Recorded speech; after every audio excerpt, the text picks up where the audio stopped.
Good morning. Good morning sir. कल तक हमने स्टेप फर्स्ट अकाउंटिंग की पहली सीढ़ी के बारे में डिस्कशन किया था, चर्चा करी थी। क्या क्या पढ़ा था उसके अंदर? वस्तु, खर्चा, आय, माल, संपत्ति, व्यक्ति, 6 बिंदुओं के संबंध में चर्चा करी थी। उसमें कोई समस्या नहीं। आज हम लोग उसी क्रम को आगे बढ़ाते हैं और आज की क्लास हमारी स्टेप सेकंड। तो अकाउंटिंग के क्षेत्र में जाने के लिए दूसरी सीढ़ी ये पूरी तरह से स्टेप फर्स्ट पे डिपेंड करती है। अगर स्टेप फर्स्ट समझ में आया होगा अपने को तो ये ज़्यादा अच्छे से समझ में आएगा। तो आज की क्लास अपना स्टेप सेकंड, इसका नाम हमने रखा टाइप्स ऑफ अकाउंट्स, खातों के प्रकार। क्या है? खातों के प्रकार। खातों के प्रकार। अब खातों के प्रकार को समझने से पहले हमें यह समझना होगा कि ये खाता क्या होता है, अकाउंट क्या होता है। ये हम पहली क्लास में पढ़ चुके हैं। क्या पढ़ा था हमने? व्यापार में, व्यवसाय में होने वाला जो लेन देन है उसके अंदर 2 पक्ष होते हैं।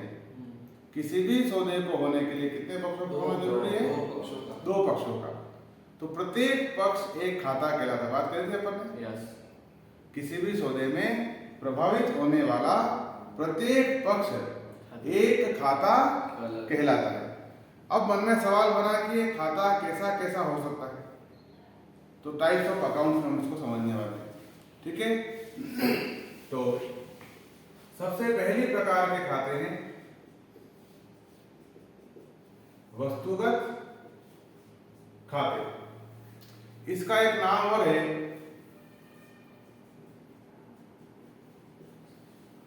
वास्तविक खाते, या इसको कह सकते हैं अपन रियल अकाउंट्स। इसके 3 नाम हैं, वस्तुगत खाते, वास्तविक खाते या रियल अकाउंट। तो सबसे पहले समझते हैं वस्तुगत खाते क्या है। तो अगर आपको याद हो तो कल हमने समझा था वस्तु के संबंध में। किसके संबंध में? वस्तु के संबंध से। वस्तु किसे कहेंगे? जिसे हम देख सकते हैं, छू सकते हैं, उसका कोई मूल्य हो, जिसको देख सकें, जिसको छू सकें और जिसका कोई मूल्य भी हो, कीमत भी हो, उसे हमने क्या कहा? वस्तु कहा। ठीक है, तो वस्तु से बने खाते कहलाए वस्तुगत खाते। वस्तु से बने खाते क्या कहलाए? वस्तुगत खाते। कहने का मतलब ये है, कल तक हम जिसे वस्तु समझ रहे थे, स्टेप फर्स्ट की क्लास तक जिसको वस्तु समझ रहे थे, आज से अभी से उसी को वस्तुगत खाता समझना है। मतलब किसी भी वस्तु पहचानने में कोई दिक्कत तो नहीं है अपने को? कैसे पता लगाएंगे? देख करके, छू करके, मूल्य लगा के, तीनों बातें लागू हो रही। क्या हो गया? वो वस्तु है। अब क्या है? किसी भी वस्तु के साथ में अकाउंट शब्द जोड़ दो। क्या जोड़ दो? कोई भी वस्तु है उसमें अकाउंट शब्द जोड़ दिया जाए तो ये बन गया वस्तुगत खाता। आपको अलग से ये खातों की लिस्ट याद करने की जरूरत नहीं। ये कॉन्सेप्ट को समझना होगा अपने को इजी तरीके से। तो जैसे मान लो कंप्यूटर वस्तु है कि नहीं है, तो कंप्यूटर अकाउंट ये बन गया वस्तुगत खाता। कैश वस्तु है कि नहीं है, तो कैश अकाउंट। बिल्डिंग वस्तु है कि नहीं है, तो आपको दुनिया में कहीं पर भी कोई वस्तु दिखे, इसका मतलब कौन सा खाता है? वस्तुगत खाता है। तो वस्तु से ही क्या बने, इसलिए इसको वस्तुगत खाते कहा गया। क्लियर हुआ? अब मुझे बताओ, अगर आपके पास में 100 खातों की लिस्ट है, कहीं पर 100 खातों की लिस्ट बनी हुई है, तो क्या उनको देख करके उनमें से हम वस्तुगत खातों को छांट सकते हैं क्या? उनको टिक लगा सकते हैं क्या? उसमें अपना कॉमर्स या नॉन कॉमर्स के आड़े आता है? क्लियर है? वस्तुगत खातों छांट लेंगे।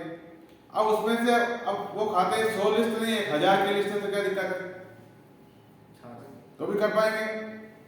तो पहले क्या कहा इनको, वस्तुगत खाते। वस्तुगत क्यों, क्योंकि ये खाते वस्तु से संबंधित है, वस्तु प्रकार के खाते, इसमें वस्तुओं को शामिल करते हैं।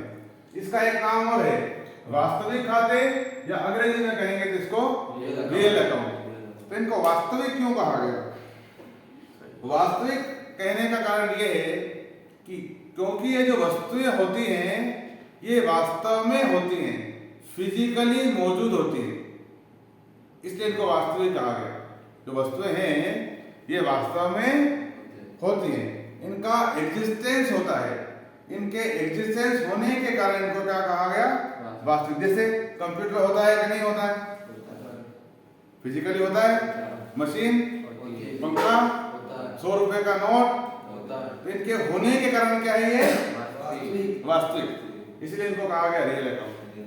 समझ आ गया। तो मुझे लगता है अब आपको कितने ही लंबे लंबे खातों की लिस्ट हो, उसमें से वस्तुगत खातों को पहचानने में कोई समस्या नहीं है। तो हमने क्या किया, एक ही कॉन्सेप्ट से दुनिया के सारे वस्तुगत खाते याद कर लिए। आपको अलग से कोई याद करने की आवश्यकता, बस पहचानने की जरूरत है ना। दूसरे, अब आगे चलते हैं अपन। दूसरे हैं आपके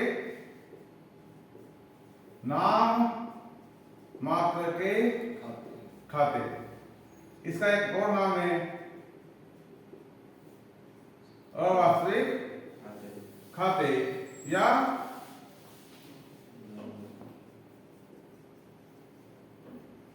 नॉमिनल अकाउंट्स। नाम मात्र के खाते, अवास्तविक खाते या नॉमिनल अकाउंट। अभी थोड़ी देर पहले हमने समझा था वास्तविक खाते।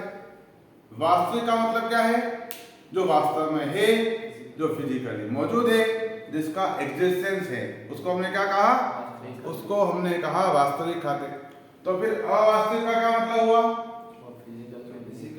ऐसे खाते जो वास्तव में मौजूद नहीं है, जो फिजिकली उपलब्ध, जिनका कोई एग्जिस्टेंस नहीं है, कोई रंग रूप लंबाई थोड़े ऊंचे उनकी नहीं है, कोई पिक्चर नहीं, कोई इमेज उनकी हमारे माइंड में नहीं है।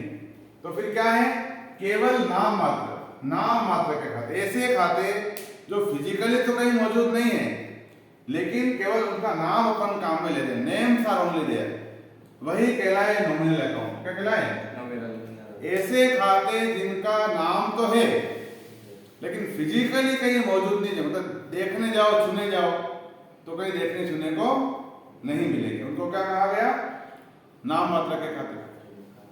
इसका एग्जांपल कैसे हो सकता है, जैसे रेंट, किराया।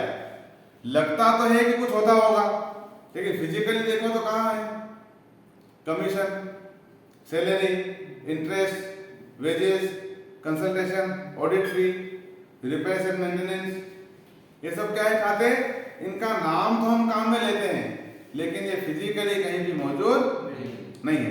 तो इन खातों का निर्माण किससे हुआ, तो कल हमने पढ़ा था दो शब्द, खर्चा और आय पढ़ा था। इन दो शब्दों से इन खातों का निर्माण हुआ, इसीलिए इनको आय और व्यय के खाते भी कहा जा सकता है। समझ आ गया। अब मुझे बताओ, आपके पास में 200 खातों की लिस्ट है, क्या है, 200 खातों की लिस्ट है। उसमें आपको एक काम दिया गया कि इनमें से कौन कौन से खाते वस्तुगत हैं और कौन कौन से खाते नाम मात्र के हैं, कौन कौन से रियल हैं, कौन कौन से नॉमिनल हैं। पता लगा सकते हो कि नहीं लगा सकते, टिक लगाना है हमको, दोनों को अलग अलग कर लोगे।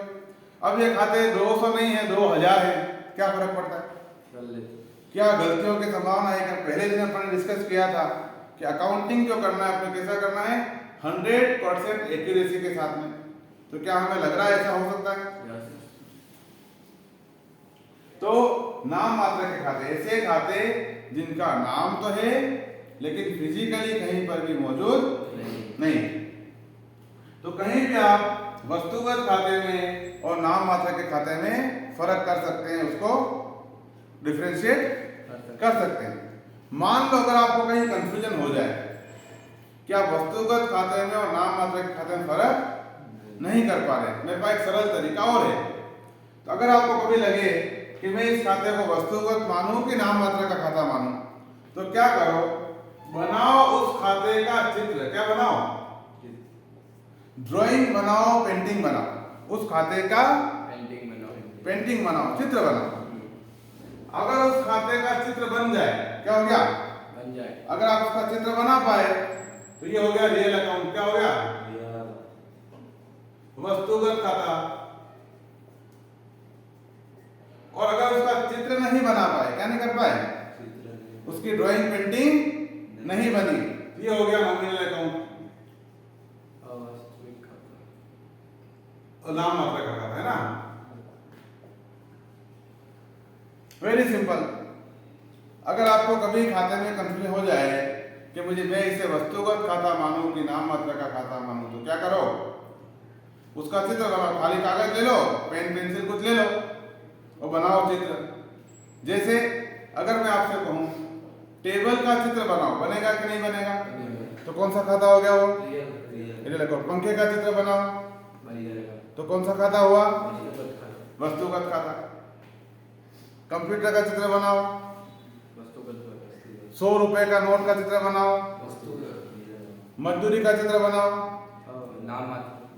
मजदूरी का चित्र नहीं बनेगा। सैलरी का चित्र बनाओ, कमीशन का चित्र बनाओ, रिपेयर्स एंड मेंटेनेंस का चित्र बनाओ, लेकिन बिल्डिंग का चित्र बनाओ, बनेगा वस्तुगत। Very simple. क्लियर हुआ? तब मुझे लगता है कि वस्तुगत खाते और नाम मात्र के खाते, इनमें आपको कोई समस्या नहीं है। तीसरे प्रकार के खाते पे आते हैं अपन। ये आपके व्यक्तिगत खाते या पर्सनल अकाउंट। व्यक्तिगत खाते ऐसे खाते जो किसी व्यक्ति या व्यक्तियों के समूह से संबंधित हो, व्यक्तिगत खाते कहलाते हैं। व्यक्ति अथवा व्यक्तियों के समूह से संबंधित खाते हो तो क्या कहलाएंगे? व्यक्तिगत खाते कहलाएंगे। Got it? अब इनको कैसे पहचानेंगे? व्यक्तिगत खातों को पहचानने का तरीका क्या है? तो व्यक्तिगत खातों को 3 भागों में बांटा गया है। कितने भागों में? 3 भागों। सबसे पहले नेचुरल पर्सनल अकाउंट, दूसरे आर्टिफिशियल पर्सनल अकाउंट, तीसरे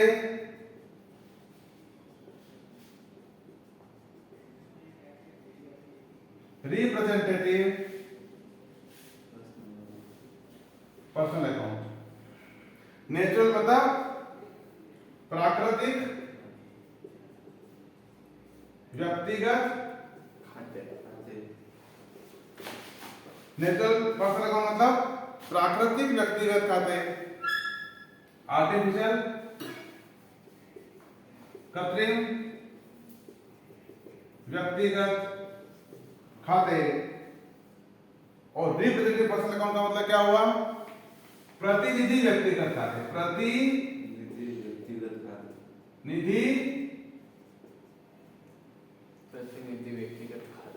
व्यक्तिगत खाते। नेचुरल पर्सनल अकाउंट प्राकृतिक व्यक्तिगत खाते, आर्टिफिशियल पर्सनल अकाउंट कृत्रिम व्यक्तिगत खाते, और तीसरे हैं रिप्रेजेंटेटिव पर्सनल अकाउंट प्रतिनिधि व्यक्तिगत खाते। इनको कैसे पहचानेंगे? सबसे पहले आ जाओ प्राकृतिक व्यक्तिगत खाते। प्राकृतिक का मतलब क्या हुआ? ऐसे व्यक्ति जिनको भगवान ने बनाया, नेचर ने बनाया, प्रकृति ने जिसको बनाया। जैसे मैं, आप, हिमांशु, सुरेश, दिनेश, राकेश, महेश, प्रकाश, ये सब लोग है ना। इसको किसने बनाया? प्रकृति, ईश्वर ने बनाया, है ना। तो ये क्या हुआ? ये प्राकृतिक व्यक्ति हुए। पहचान लोगे? अगर कहीं व्यक्ति का नाम आ जाए तो क्या है वो? व्यक्तिगत खाता है ना। कौन सा है वो? प्राकृतिक व्यक्तिगत खाता। दूसरे हैं आर्टिफिशियल पर्सनल अकाउंट। ऐसे व्यक्तिगत खाते, ऐसे व्यक्ति जिनका निर्माण भगवान ने नहीं किया, इन व्यक्तियों ने जिनका निर्माण किया, वो क्या है? फर्म, कंपनियां, ऑर्गेनाइजेशन, संस्थाएं, सरकारें, इस प्रकार से, है ना। ग्रुप ऑफ पर्सन, क्या कहा इसको? Group of person. तो प्राकृतिक व्यक्ति में क्या आएंगे? नेम ऑफ पर्सन, व्यक्ति का नाम, नाम को देख करके पता लगा लेंगे कि क्या है? व्यक्तिगत खाता है। कृत्रिम व्यक्तिगत खाते कैसे? Name of firm, organization, company आदि, है ना। तो किसी फर्म का नाम, कंपनी का नाम, संस्था का नाम, ऑर्गेनाइजेशन का नाम, डिपार्टमेंट का नाम, ये सब क्या कहलाएंगे? व्यक्तिगत। अच्छा, इनको व्यक्तिगत क्यों कहा गया? क्योंकि उनका ओनर कौन होता है? व्यक्ति ही होता है, प्राकृतिक व्यक्ति ही होता है, इसलिए इसको भी व्यक्तिगत खाता माना गया। अब तीसरे प्रकार के हैं रिप्रेजेंटेटिव पर्सनल अकाउंट, प्रतिनिधि व्यक्तिगत खाते। तो इसके संबंध में थोड़ा सा डिस्कशन तो अभी करेंगे, और थोड़ा डिस्कशन जब इसका समय आएगा तो और उसमें करेंगे, ठीक है। इसको समझने के लिए छोटा सा एग्जाम्पल समझो। अभी शादियों का सीजन चल रहा है, सबको कहीं कहीं जाना होगा। सपोज करो कि आपके रिलेशन में आपके कोई मित्र हैं या आपके कोई रिश्तेदार हैं, वहां सब जगह आपको शादी में जाना है। आपको मान लो 17 तारीख का, आज क्या तारीख है? 17 तारीख है।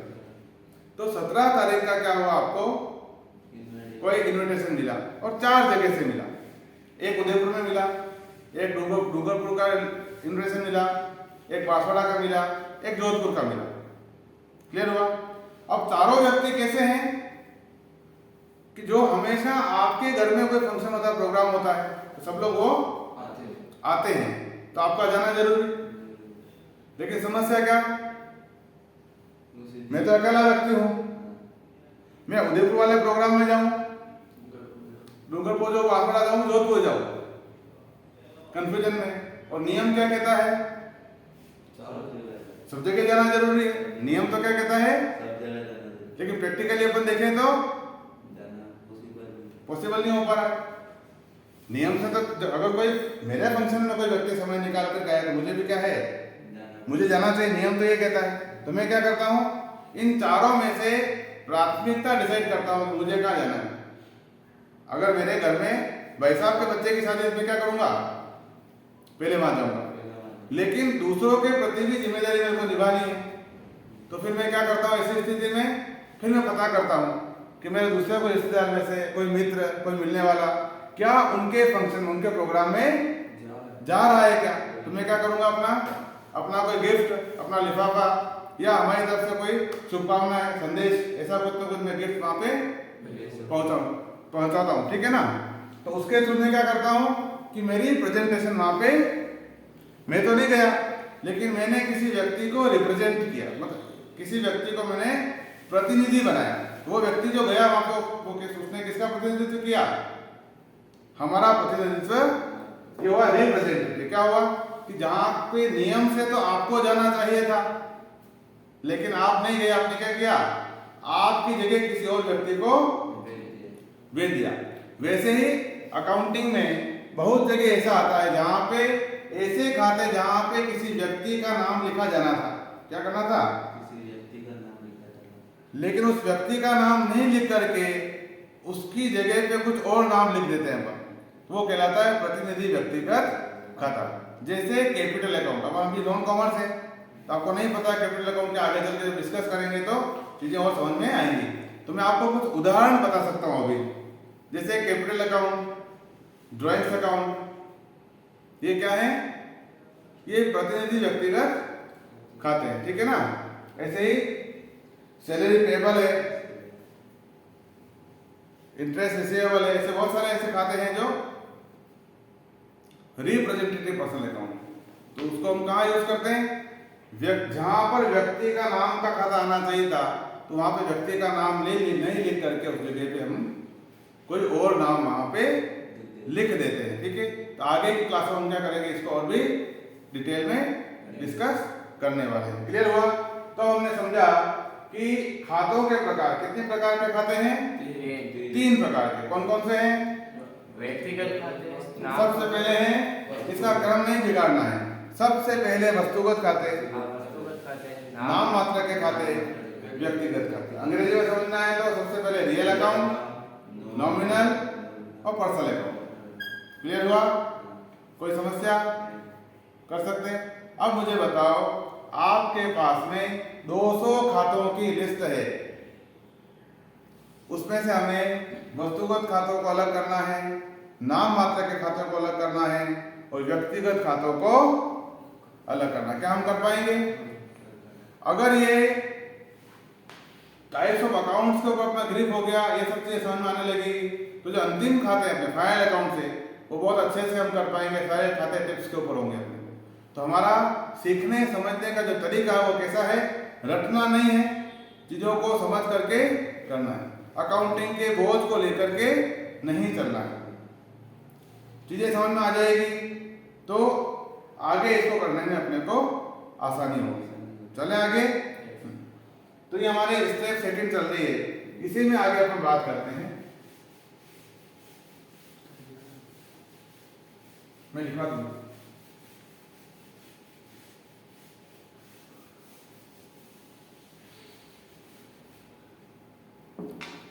अब एक शब्द है बिजनेस। क्या है?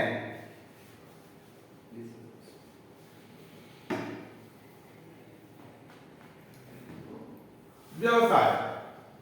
क्या शब्द है? बिजनेस। ये जो हम अकाउंटिंग की बात करते हैं, जब लेखांकन की बात कर रहे हैं, तो अकाउंटिंग हम किसके लिए करेंगे, क्यों करेंगे? तो किसके लिए करते हैं हम? व्यवसाय के लिए, बिजनेस के लिए हम इस काम को करते हैं। ठीक है। अब कई बार अपने संज्ञान में आता है कि इसका नाम व्यापार भी सुनने में आता है अपने को। तो एक्चुअली क्या है कि जो व्यवसाय है ये बड़ा शब्द है। क्या है? बिजनेस का मतलब क्या है? व्यवसाय। व्यवसाय को फिर 2 भागों में बांटा गया है, व्यापार और वाणिज्य। क्या है? Trade and commerce. जब मैं ट्रेड की बात करता हूं उसको कहते हैं व्यापार, और कॉमर्स का मतलब वाणिज्य। क्लियर हो गया? इन दोनों फर्क समझो। ट्रेड का मतलब क्या हुआ कि मुझे पेन बेचना है, मैंने आपको बेचा, ये थोड़ी ट्रेडिंग। क्या हुई? इसको हम कहेंगे व्यापार। लेकिन व्यापार होने के लिए जो वातावरण बनता है, ठीक बात है, उसको हमने कहा वाणिज्य। वाणिज्य क्या है? ट्रांसपोर्टेशन, मार्केट, बैंक, मतलब उस ट्रेड को होने के लिए जो वातावरण प्रदान करे, जो उसको सुविधाएं प्रदान करे। तो समझो कहीं पे बहुत ज्यादा तेज गर्मी पड़ रही है, एक व्यक्ति वहां पे कंबल बेचने का बिजनेस शुरू करता है। अगर 12 ही महीने वहां पे गर्मी पड़ती हो तो व्यक्ति कंबल बेचना चाहेगा, बेच पाएगा क्या? नहीं बेचेगा। ठीक है। तो उसको क्या ढूंढना होगा? ऐसा बाजार, ऐसा व्यापार, ऐसा मार्केट ढूंढना होगा जहाँ पे क्या होगा, वो अपने कंबल बेच पाए, जहाँ ठंड पड़ती हो। अब बेचने के लिए क्या, ट्रांसपोर्टेशन भी हो, मतलब प्रोडक्शन करना है तो उसके लिए रॉ मटेरियल भी उपलब्ध हो जाए।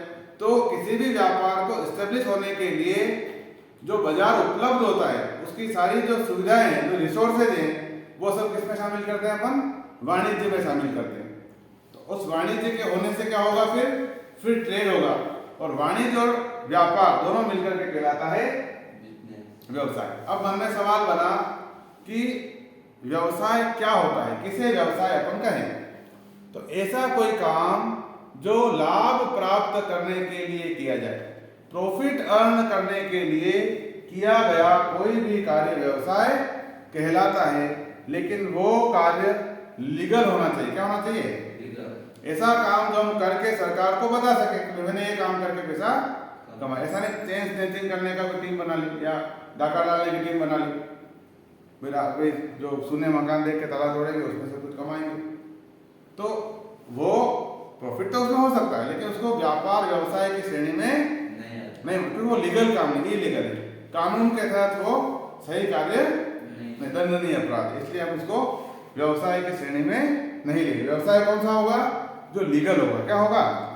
या सरकार ने अगर किसी स्टेट में किसी काम को बैन कर रही है, जैसे गुजरात की बात करें, तो वहां पे शराब को बनाना और बेचना दोनों क्या है, वो बैन है वहां पे। तो वहां पे क्या हो, वो वहां पे व्यवसाय नहीं है। लेकिन राजस्थान की बात करें तो यहाँ पे व्यवसाय है। क्लियर?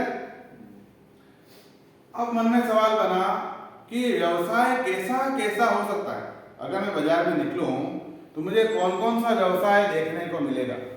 अच्छा, आपने कोई व्यवसाय देखा है अपने जीवन में? क्या देखा? कौन सा व्यवसाय देखा? तुमने कोई देखा बिजनेस? क्या देखा? कोई बिजनेस नहीं देखा अभी तक जीवन में? क्या देखा बताओ? कपड़े की दुकान देखी, वो बिजनेस नहीं है क्या?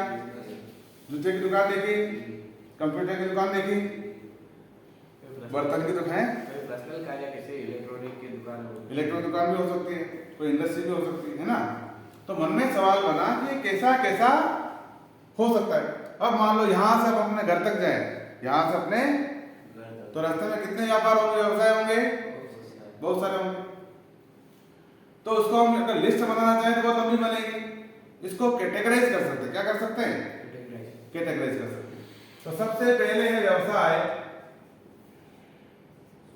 वस्तु के बदले वस्तु का व्यवसाय।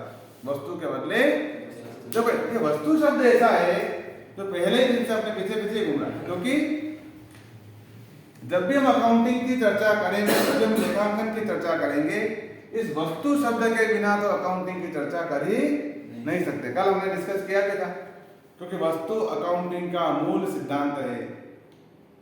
It's a seed of accounting, लेखांकन का बीज है। ठीक है, तो इसके बिना वस्तु है तो अकाउंटिंग की चर्चा कर सकते हैं। वस्तु है तो माल हो सकता है, वस्तु है तो संपत्ति हो सकती है। खर्चा होने के लिए क्या जरूरी? वस्तु का जाना जरूरी। इनकम होने के लिए वस्तु का, तो इसके बिना तो कुछ भी नहीं होगा। इसलिए क्या होगा, जैसे ही कोई चर्चा नहीं शुरू करी, सबसे पहले कौन आ गया? अगर खाते से पढ़े सबसे पहले कौन सा खाता? वस्तुगत खाता।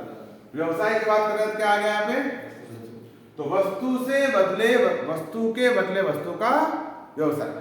ये पुराने समय में चलता था, जिसको हमने कहा बार्टर सिस्टम। क्या कहा?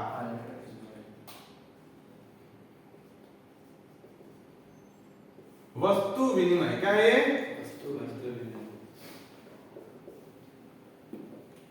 जब सिविलाइजेशन का विकास हुआ शुरुआत में, तो लोगों के पास क्या थी? वस्तुएं थी। तो वस्तुओं का आदान प्रदान होता था।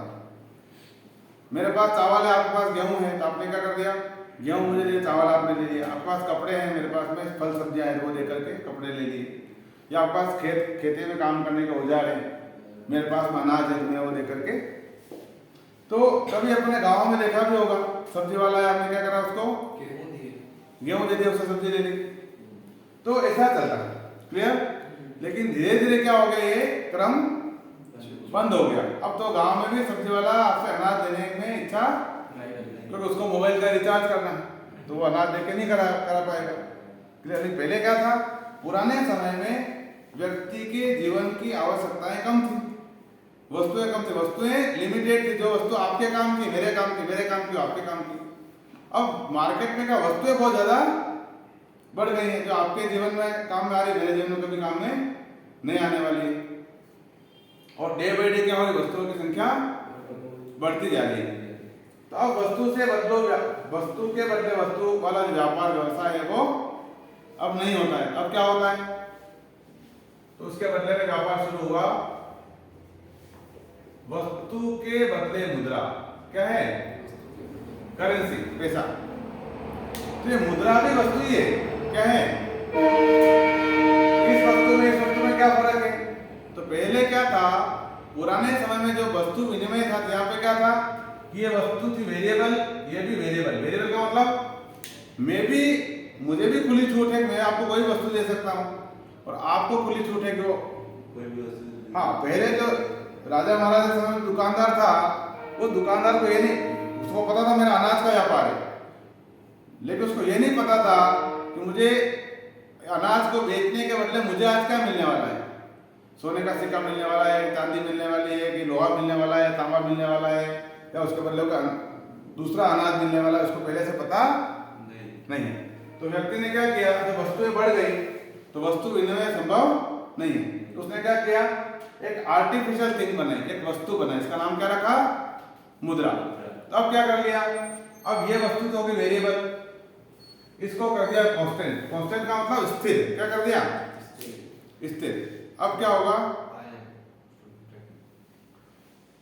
5 मिनट के लिए, तो वस्तु के बदले मुद्रा। तो यहां पे क्या, इस वस्तु को तो वेरिएबल कर दिया, यहां पे क्या कर दिया, इसको कांस्टेंट कर दिया। जैसे अब ये बात गहराई तक बैठ गई माइंड में। अगर मैं कपड़े की दुकान लगा के बैठूं तो मुझे पता है अगर मैं कपड़े बेचूंगा सामने वाला मुझे क्या देगा, और पहले से पता है मुझे कि मैं पैसे ही लूंगा, उसके बदले कोई लाके अनाज की बोरी रख जाए तो मना करूंगा, है ना। तो ऐसा क्यों संभव हुआ, क्योंकि इस मुद्रा को रखना आसान है, उसको कन्वर्जन आसान है, उसका विनिमय करना आसान है। तो व्यापार कैसा होने लगा, वस्तु के बदले मुद्रा का। तीसरा है सेवा के बदले मुद्रा। सर्विसेज देकर के, सेवाएं देकर के पैसा ले लिया जाए, या सेवा लेकर के पैसा दे दिया जाए, तो ऐसा व्यवसाय क्या कहलाया, सेवा के बदले मुद्रा। ये अलग कैटेगरी हो गई। और चौथा एक व्यवसाय और है, मुद्रा के बदले मुद्रा। देखो जिसका अस्तित्व नहीं था, क्या हो गया, दोनों जगह आके बैठ गए। मुद्रा के बदले पैसे की दुकान, मैं भी आपको पैसे दूंगा, आप भी मुझे। देखिए तुमने कभी ऐसी दुकान, बैंक क्या है, बैंक क्या करता है, देता भी है, लेता भी है। हाँ, और उसका उद्देश्य क्या है, उसका लाभ कमाने का उद्देश्य है। आपके पास घर पे पैसा पड़ा है 2 लाख 4 लाख 5 लाख, आपको भय है कहीं चोरी हो जाएगी, कहीं गुम जाएगा, कोई ले जाएगा, तो आपने क्या करा, उसको सुरक्षा के दृष्टिकोण से बैंक में रखा। बैंक ने क्या कहा, चलो ठीक है आप मेरे पास रख लो, मैं आपको कुछ ब्याज दूंगा, इसके ऊपर क्या करूंगा, सालाना 4%, 4.5%, 5% आपको ब्याज दिया। लेकिन दूसरी गणित देखो कि अगर आपको मकान बनाना है, व्यापार व्यवसाय करना है, आपको पैसे की जरूरत है, आपके पास तो नहीं है, आप गए बैंक के पास में, तो आपने लोन लिया, क्या लिया, ऋण लिया। तो उस समय क्या करेंगे, बैंक आपसे 9%, 10%, 11%, 12%, 14%, 16% की दर से आपसे ब्याज, जैसा आपका होम लोन है तो उसके हिसाब से लगेगी, आपका व्यापार व्यवसाय लोन है तो ऐसा, मॉर्गेज लोन है उसके हिसाब से उन्होंने तय कर रखा है। तो अगर आपका पैसा बैंक में जमा करा है, पैसा उन्होंने क्या दिया, ब्याज क्या दिया आपको, कम दिया, लेकिन लेने गए तो ज्यादा दिया। तो ये डिफरेंस का जो पैसा है वो उसकी बैंक की क्या है, ये उसकी आय है, उसकी इनकम। क्लियर हुआ। तो मुद्रा के बदले मुद्रा, पैसे के बदले पैसा। तो पूरी दुनिया के अंदर अगर व्यवसाय की बात करें तो केवल 4 ही प्रकार के व्यवसाय आपको देखने को मिलेंगे। क्लियर। अब क्या हो गया, आगे की बात करें अपन, ट्रांजैक्शन क्या है, लेन देन, सौदा, व्यवहार। व्यवसाय में यदि कोई लेन देन हो जाए, 2 व्यक्तियों के बीच में यदि कोई आदान प्रदान हो जाए, उसे हम क्या कहेंगे, ट्रांजैक्शन कहेंगे, लेन देन कहेंगे। अब मन में सवाल बना कि लेन देन कैसा कैसा हो सकता है। एक व्यक्ति दूसरे व्यक्ति को क्या दे सकता है, क्या ले सकता है, तो देखो इधर क्या ले सकता है, वस्तु दे करके। वस्तु वही, मैं आपको वस्तु दे सकता हूं, आपको वस्तु ले सकता हूं। वस्तु दे करके मुद्रा, सेवा दे करके मुद्रा, और मुद्रा दे करके मुद्रा। तो ये लेन देन भी 4 ही प्रकार का हो सकता है। इसके अलावा कुछ देने लेने का नहीं। कोई कैसा व्यक्ति शुभकामनाएं दी या भला बुरा कहा तो उसको पैसे में नहीं माप सकते। क्लियर हुआ। तो 2 व्यक्तियों के बीच में आदान प्रदान कैसा कैसा होगा, वस्तु के बदले वस्तु, वस्तु के बदले मुद्रा, सेवा के बदले मुद्रा, या मुद्रा के बदले मुद्रा। ठीक बात है। अब क्योंकि लेन देन 4 प्रकार का होता है, इसीलिए व्यवसाय भी कितने प्रकार का हुआ, 4 प्रकार का हुआ। वर्तमान में ये लेन देन बंद हो गया है, मतलब इस लेवल पर नहीं है कि इसकी अकाउंटिंग की जा सके, छोटे मोटे लेवल पे नहीं होगा, तभी अकाउंटिंग लेवल से ये नहीं हो तो ये व्यवसाय भी क्या हो गया है, बंद हो गया है। तो पूरे विश्व में अभी कितने व्यवसाय प्रकृति के अनुसार 3 तरह के हैं, कौन कौन से? वस्तु के बदले मुद्रा, सेवा के बदले मुद्रा, मुद्रा के बदले मुद्रा। और वस्तु के बदले मुद्रा, इसमें 2 व्यापार देखने को मिलेंगे, मैन्युफैक्चरर्स, इंडस्ट्रीज, फैक्ट्री वगैरह जो माल बनाते हैं। दूसरे हैं आपके ट्रेडर्स, इसमें कौन आएंगे? ट्रेडर्स जो माल का विक्रय करते हैं। इसमें आएंगे आपके सर्विस प्रोवाइडर्स, कौन है? Service providers. और इसमें आएंगे आपके पूरा बैंकिंग एंड फाइनेंस, क्या आएगा? बैंकिंग एंड फाइनेंस 1949 के आधार पर, है ना? क्लियर हुआ? तो 3 प्रकार के लेन देन और 3 ही प्रकार के व्यवसाय। क्लियर? अब क्या होता है, अब हम अगला शब्द है एंट्री, क्या है? प्रविष्टि। प्रविष्टि क्या होता है? व्यावसायिक लेन देनों को, किसको? व्यावसायिक लेन देनों को लेखांकन के नियमों के अनुसार, लेखांकन कौन सा? दोहरा लेखा प्रणाली। तो दोहरा लेखा प्रणाली के नियमों के अनुसार लेखा पुस्तकों में विधिवत रूप से लिखना क्या कहलाता है? एंट्री करना कहलाता है, प्रविष्टि करना कहलाता है। आज हमने पढ़ा स्टेप सेकंड, ये लेखांकन की दूसरी सीढ़ी। ठीक बात है। कल हम बात करेंगे लेखांकन की तीसरी सीढ़ी के संबंध में। उसके बाद आपकी क्लासें हो जाएगी लगभग 3.5 घंटे 4 घंटे रोज। क्लियर? सबको समझ में आ रहा है? कल मिलते हैं, है ना?